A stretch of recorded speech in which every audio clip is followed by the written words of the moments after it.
Ever feel like you're going through life's obstacle course, but like totally blindfolded, tripping over every cosmic challenge? Well, today we are ditching the blindfold and grabbing a map Hmm. because we are going deep into the world of Saturn and how figuring out this celestial body can help us navigate our lives. And hey, we've got an expert to help us decode some of Saturn's secrets. Yeah, and it's not just about like avoiding those cosmic tripping hazards either. It's Yeah. about understanding that those challenges, those Saturnian tests, those are actually the keys to unlocking growth and self-awareness. Okay, I'm intrigued. So to guide this deep dive, we're looking at this article from Practici Provoce Energy, Mm. Saturn Astrology, which translates to a practical guide to Saturn's energy.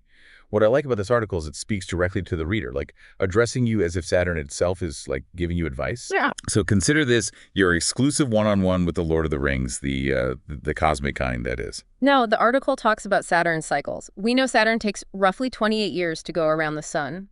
What I find fascinating is how these cycles aren't just some random thing, but actually correspond to different phases in our lives. It's like our lives are like unfolding in sync with this cosmic clock. Yeah, and just like any coming-of-age story, our journey through these Saturnian cycles, it has its own rhythm and evolution. The article breaks it down into three main phases. Right, those cosmic coming-of-age years, those Saturn returns. So tell me more about these phases. Starting with the first one, what is that?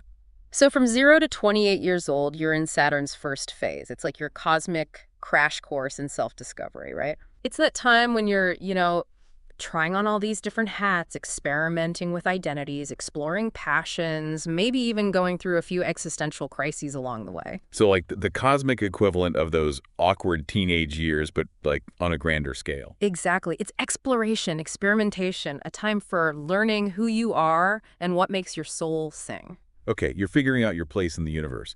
But this next phase, the one that kicks in around 29, it always felt a bit heavier to me, Like, okay, time to get serious. Absolutely. That's when Saturn's second phase comes knocking, usually between like 29 and 56. And you're right, the energy here is all about building, establishing roots, stepping into adulthood. Think career, relationships, family. This is where Saturn encourages you to build those foundations and take responsibility for your life. It's like Saturn saying, all right, you've had your fun exploring, now let's see what you can build. But I gotta admit, this is where Saturn's rep for being a cosmic taskmaster tends to, Right. surface. That's right. This phase is where those Saturnian challenges really come into play. But it's not about, like, punishment. Think of it more as Saturn's way of pushing you towards growth and maturity. Okay, so less cosmic punishment, more like a cosmic personal trainer pushing you to reach your potential, even if it means sweating through some tough workouts. Mm-hmm. Now, the article also mentions that where Saturn sits in our astrological houses at the time of our birth also plays a role. Can you give us a quick rundown on what that means? What are these astrological houses, and how do they tie into Saturn's influence? Okay, so imagine your life divided into 12 different areas, like a pie chart, each representing, your career, relationships, finances, etc. These are your astrological houses. And where Saturn was in this chart when you were born influences those areas where you might experience Saturnian growth opportunities the strongest. So it's like Saturn's energy is focused through these houses, highlighting specific areas where we need to learn our biggest life lessons, right? Precisely. It's not just these grand 28-year cycles, but also about how Saturn's placement makes it personal. For example, the article talks about Saturn in the seventh house. Now, for those of us who don't speak fluent astro, remind us what area of life the seventh house is. What's the curriculum there? The seventh house is all about partnerships, romantic relationships, business, even friendships. And for someone with Saturn here, let's just say partnerships might become their most profound classroom. Now, it doesn't mean they're, destined for doomed relationships. It suggests that learning to navigate relationships, from communication to boundaries, will be a central theme in their journey. So Saturn in the seventh house isn't about avoiding relationships altogether, but rather about learning to do relationships well. It's about mastering connection and balancing our needs with others. That's deep. But I'm curious, does Saturn just hand us these lessons on a silver platter? Or do we actually have to work at this? And we're back, Cosmic Explorers. Before the break, we were getting schooled on Saturn cycles and how those astrological houses add a personal touch to our cosmic curriculum. But let's get down to business. How do we actually apply this knowledge? I'm ready to trade this cosmic blindfold for a pair of X-ray vision glasses. See those Saturnian challenges coming and actually navigate them with a little more grace and a lot less stumbling. I love the enthusiasm, and this article we're looking at today, it actually gives us some insightful tools to do that. Okay. It all starts with reflection. Reflection. Okay, so step one in our Saturnian training montage is to grab our journals and get introspective. What kind of reflection are we talking about here? It's about really diving deep into those areas of your life where Saturn might be throwing down some tough love. Mm-hmm. Think about those recurring patterns, those places where you feel stuck, or even those lessons that keep popping up. Like, where are those Saturnian themes in your own life? So it's like Saturn's handing us these personalized cosmic report cards. And reflection is about actually reviewing the feedback, not just shoving it in our backpack and hoping it magically disappears. Exactly. It's about bringing those subconscious patterns into conscious awareness. Right. And once you have a clearer picture of where that Saturn energy is, you can start to set intentions and goals that align with those deeper lessons. And that brings us to the second tool, goal setting. All right, time to manifest some cosmic magic. But seriously, how do we set goals that work with Saturn's energy? It's not exactly known for being the planet of overnight success, is it? No, Saturn is much more interested in sustainable growth. Okay. The kind of transformation that happens, gradually through consistent effort. Mm-hmm. It's not about quick fixes, but about building a really solid foundation. Mm-hmm. So when setting goals in those areas where Saturn's influence is strong, you got to think long game. What small steps can you take that will support those lessons you're meant to be learning? So it's like instead of wishing for a magical teleportation device to just instantly bypass those Saturnian obstacles, we're learning to build a staircase step by step. Exactly. And those seemingly small steps can lead to remarkable transformations over time. I like that. For example, let's say they consistently struggle with setting boundaries in their relationships. Mm-hmm. That's a classic Saturn in the seventh house thing, right? Right. A Saturn-aligned goal wouldn't be to suddenly become super assertive overnight. Right. Instead, it might be starting small, like practicing saying no more often. Or clearly communicating their needs, or even seeking support from a therapist to work through those fears or limiting beliefs that are driving those boundary issues. It's about building those healthy habits and trust in the process, recognizing that change takes time.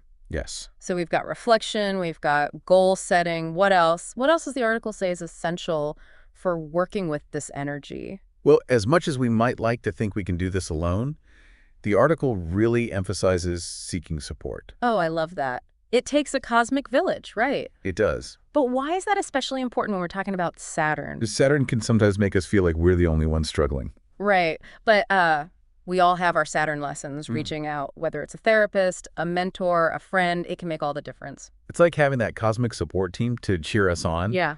Like when we're facing those seemingly impossible obstacles, we're in this together. So we're reflecting, we're setting goal, we're building our support network. What's the final piece here? What's the last tool for making the most of these Saturnian transits? The article talks about personal development, which I know is broad, Okay. but it's crucial when talking about Saturn. Okay, I'm game for personal development. But what does that look like in this context? Give me the cosmic breakdown. It can be a lot of things. Okay. But it's essentially equipping yourself with the tools to navigate those lessons with grace and resilience. Therapy, as we said, can be so valuable for understanding those ingrained Saturnian patterns. It's like therapy is our cosmic toolbox, right? To dismantle those old limiting beliefs that Saturn's trying to help us outgrow. Exactly. Empowering yourself with knowledge. But personal development can also be journaling, meditation, anything that cultivates self-awareness and strength.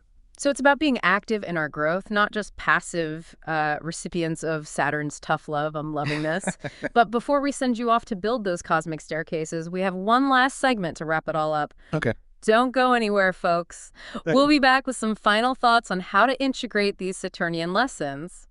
And we're back for the final descent of our Saturnian deep dive. Today we've gone through Saturn cycles. We've explored those astrological houses as cosmic classrooms. And we even got some practical tools for working with Saturn's energy. But Now, before we release you back into the cosmic wilds, ready to tackle those Saturnian trials. what are your thoughts on how this all connects? How do we actually integrate these lessons? It's easy to hear all this and think, okay, I just check these boxes, reflect, set goals, find support, work on myself, and boom, I graduate from Saturn School of Hard Knocks. Right. But the thing is, it's not a linear path. It's not about like reaching some kind of cosmic perfection. It's about this dance with Saturn, these cycles of learning and, yeah, even tripping up sometimes. So less about reaching the final destination and more about just like mastering the art of navigating those detours. Yes. We're all like perpetual students in the universe's most challenging but ultimately rewarding masterclass. Exactly. It's about perspective. Yeah. We can complain about Saturn's tough love, or we can recognize those challenges as opportunities to grow, to build resilience, to become more self-aware. It's like Saturn sees our potential even when we doubt ourselves, and it's like nudging us toward it, even if the methods are a little rough around the edges. Mhm. But, we've been so focused on how that applies to us individually, and this article made me think, if Saturn's lessons work on a personal level, what about on a larger scale? What about its influence on society as a whole? Ooh, now you're thinking like a true cosmic detective. That's a really good question. If we apply these principles, structure, responsibility, long-term growth, to society, what do we see? Right. What are the challenges, the structures that we need to maybe rebuild with more integrity? It's like Saturn's pushing us, all of us, to step up and create a better future, not just for ourselves. Exactly. And maybe that's Saturn's ultimate lesson, realizing that our own journeys affect everyone, our growth impacts the world. Wow. It's like we're all part of this huge cosmic tapestry, and our own threads with all their twists and turns are woven together. This deep dive has been amazing, and I hope our listeners are ready to embrace those Saturnian challenges, both in their own lives and for the world. As we wrap up, I'd love for you to think about your own relationship with Saturn for a moment. What are some challenges you've faced in those areas Saturn influences? How have those experiences shaped you? And remember, you have the strength to navigate whatever Saturn throws at you. Embrace it, learn from it, and keep going for your dreams. Beautifully said. And on that note, dear listeners, we'll leave you to ponder those cosmic questions and navigate your own Saturnian journeys. Until next time, keep exploring.